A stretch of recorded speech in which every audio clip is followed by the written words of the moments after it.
What's up, I like scary? We are back. I hope you guys are having an awesome day. I'm having an awesome day. It feels great to be a horror fan. So you guys, today we're going to talk about some Halloween ends, theories and everything going on, now that we've seen the movie. So, alright, first thing I want to talk about is the big question that everyone's, just speaking on and trying to get answers to. Basically, is Michael dead? And is he coming back? Is going to be a sequel and all of this. And I want to talk about Allison too, more about what was going on with Allison and how we kind of seen something going on with her in this film that people are not talking about. Now, first off, I want to talk about Michael. Is he dead? Alright, so we get the ending scene where Laurie slits his wrist, his throat.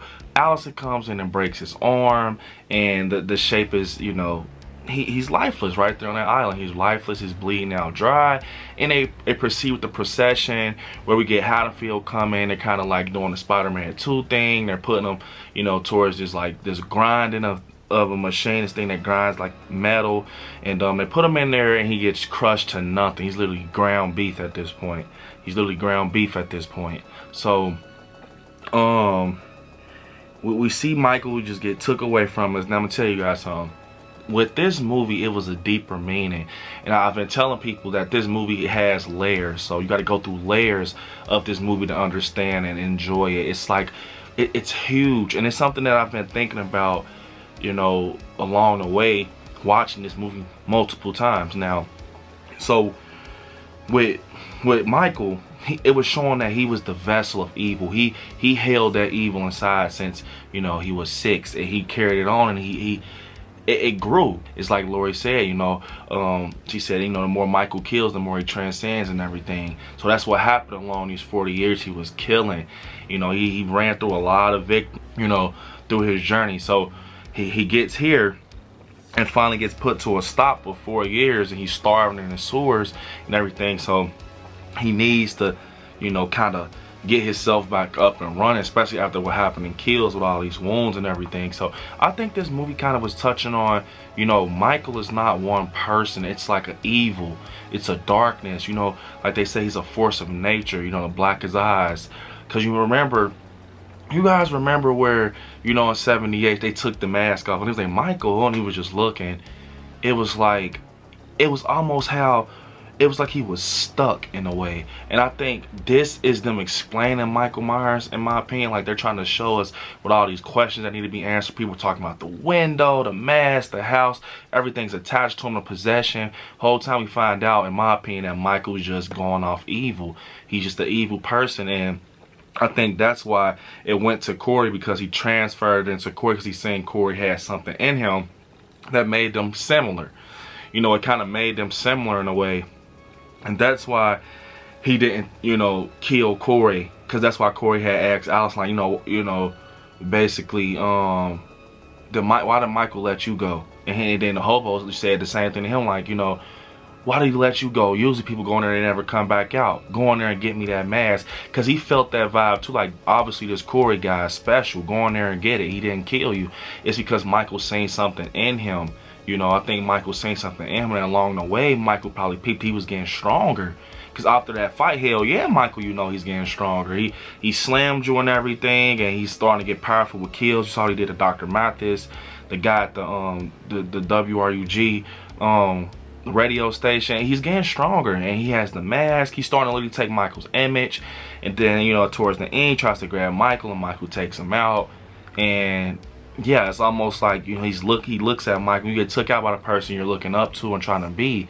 But I think, to be honest, you guys, Corey has always had that evil in him. Because like I said in the beginning, when he's banging on the door trying to get out when Jeremy locks him in, like, Michael's gonna, it showed. And it kind of mirrored in that situation with Dr. Mathis. When a chick slams his hand in the door, he does the same thing. I think Michael, it took for something to bring it out of him, and that's what was that was that little vision we got of seeing Corey's trauma. Michael brought that evil out of him. He kind of showed him, basically, this is time. It's time to show basically the true colors. And I think it kind of leaks out, and Corey gets powerful, and he just starts killing. I think that's almost how it was with Michael. you know. And that the thing is, when Michael gets the knife out of drawer 78, he goes upstairs, he kills, and he's like almost looking at his hand like, okay, I'm doing this right. And he grows into something. Now, something else I want to talk about is what David Gordon Green's overall big painted picture was. Now, with 2018, we get the scene where the bus crashes and we got like the inmates on the street and everything. You guys gotta look real deep. Follow me. In 2018, we get that scene, right? He has on the Smith's Grove and all the inmates are wandering. In 78, Marion Chambers and Loomis, we get the same shit. Michael's out, he gets in the station wagon, pulls off. They didn't do that in 2018, but it was almost like it had this big picture on a track that they knew the images and they knew what they wanted to go. They knew the route, because when you go to Halloween Kills, which is considered the Halloween 2 of this trilogy, we get Laurie inside the hospital the whole movie. She's not getting enough. She can't battle. She's trying to a point where she gets her stitches, you know, like hit, and she falls. But you know, in the end, Laurie wasn't in, you know, Halloween 2 either, for real. She was towards the end, but you know, hospital, Laurie, Halloween 2, 1981, and we got Kills. It's kind of, you know what I'm saying? And now we get the fucking Halloween 3, which is the, you know, the third Halloween film in the franchise, is Season of the Witch. And I wouldn't have said this if I would have never seen that opening title on, you know, ends. We get that Season of the Witch font with that bright sky blue. It's almost like it's a hidden message. It's a hidden message to show you why they chose this route, why they decided to do this. It was almost like a fan service thing. When you think about it, it's definitely layers with this, because they started with the Halloween with the sky blue, and then Halloween Season of the Witch. Look at it, you guys. Who wasn't in that movie? You know, Michael. He wasn't in this movie in Halloween 3. He was kind of in the, you know, in the backfield, and ends barely not in the movie in ends, so you might as well say he wasn't in it. But in 3, he wasn't in it at all. So it's almost like they were trying to show us something, like what, like almost showing us like this, like trying to make like our minds and our memory with the franchise kind of ignite, just like the consistency of how the order was going, you know, in the past. You know, Halloween 2, Halloween 1, and you know 3. All these movies have the same tone as the trilogy when you look at it. 2018 is at 78. Kills is at Halloween 2. Think, the movie takes place in all of the hospital and everything. It's so fucking, you know, different. It divided fans. You know, you got the evil past in it. It's just a different pace. Now, it doesn't have the same type of storyline when people put the mask on and, you know, it zaps them and kills them and shit like that. But it still has that vibe where it's different. We have no Michael. And we all know that John Carpenter had an original plan of an anthology type of thing. So that's deep. That's deep. They all, in my opinion, they had a big ass picture already painted what they wanted to do. They already were dropping Easter eggs from Halloween 3 in these movies. So I really do think they had this like image going on where they wanted to do their trilogy, but in a way of like some type of fan service. I think that's what kind of made them stick to the script that much. But it kind of and it still stuck to the plot they wanted, with the evil past and explaining Michael, but just not verbally type of thing. So I definitely see what they were doing, man. It's like a hidden message almost when you sit there and look at it. But yeah, I think definitely they were just trying to show us that. Now this is, I don't know if they're leaving doors open for a sequel. I mean, if they did anything, it would be somehow, some way, shape or form, Corey gets brought back, because he's already, people love him already. But I don't know how I feel about that. The evil passed on, because Michael Myers, this guy's the face of Halloween. He's the face, he's the boogeyman. You know, I understand that people say Michael's not one person. He's just a force of evil and everything. You know, anyone can be Michael Myers, you know, type of things. What they're trying to show us, you know, everyone has a little Michael Myers in them. That's what they were trying to tell us with this movie. It just needs to be brought out of you. And it showed us that Haddonfield is actually creating monsters, you know, low key. They're actually pushing people to the limit, because you see in the beginning, a couple in the car shot, someone, you know, killed themselves and stuff like that. So it's just like, it's showing us that, you know, even in Kills, evil dies tonight. They actually forces a guy out the window and he kills himself. Like, it's showing you that the Haddonfield is, you know, has monsters too. It's not just Michael. You guys play a part in it too, type of thing. But definitely, you guys, something else I want to talk about before we end is Allison, man. Allison and Corey. And basically, remember, you guys, Corey told Laurie on the stairs No, he told Lori on the stairs. He said, you know, you should give in. Basically telling her to give in to Michael type of thing. And now Allison, everyone's been talking about this, how she's dark in this, she's kind of off, she's like following behind Corey, she's going ape shit over him, she wants Corey, she just don't care, she just met him like a day ago and she's still going crazy over him, and she's just like in love with him. She's like holding her hands out and stuff, like come on, and he just walks away. She just loves Corey. I think, you guys, if Michael has passed his evil on, because if you see the stages that get darker through the film with Allison and Corey, almost like she was a part of it in a way, like not like literally a part of it, she knew about it, but it was like she was a part of it but she didn't know she was a part of it type of thing, but she didn't care. Because, you know, we get the scene where they're on the roof and she's like infected. She looks at his hand and they're like burning down, and she's just saying something was going on with Corey. And you remember Corey had told her like, you know, I killed someone. They went to the house, and it was like, you would think that Allison won't even want to be around anyone who ever committed some type of murder off of what Michael did to Karen and her friends. But she kind of accepted Corey. You know, she said, I'm not gonna let, you know, Haddonfield kill someone that understands me, or whatever she said, that understands me. And I think that, bro, that kind of showed something real deep when Corey told Lori, you should give in.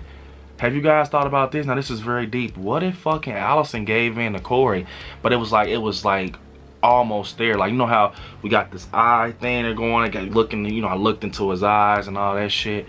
What if Allison kind of gets a glimpse and he's kind of rubbing off her, not majorly like how Michael rubbed off on Corey, but some like dark energy rubs off on her, because she's like, you know, basically fuck Lori. She's like, you know, you're obsessed with death and everything. She's just going crazy. And I just find it so weird how she comes in the house and Lori has the knife in her hand and she doesn't even acknowledge the Michael Myers mask on the floor, and Corey Cunningham is in these fucking coveralls. It's the same coveralls as Michael with the butcher knife that's bloody, and she just walks out.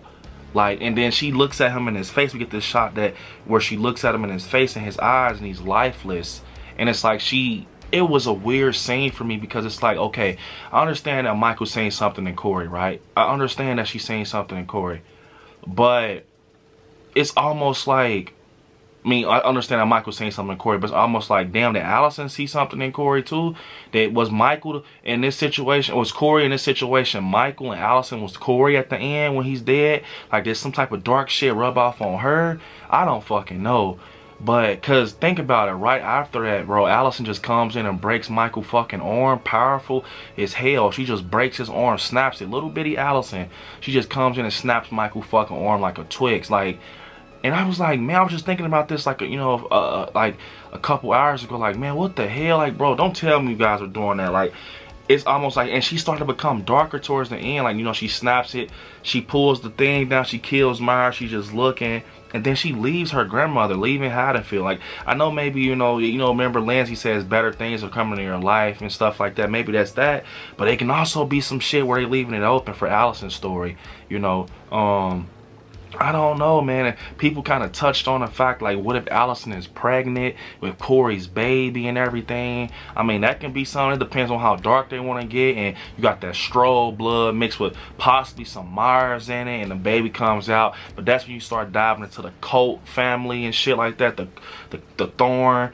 But yeah, that'll be some deep shit. Like, if she leaves and she keeps a part of Corey in her, she raised. I mean, that would be fucking ape shit.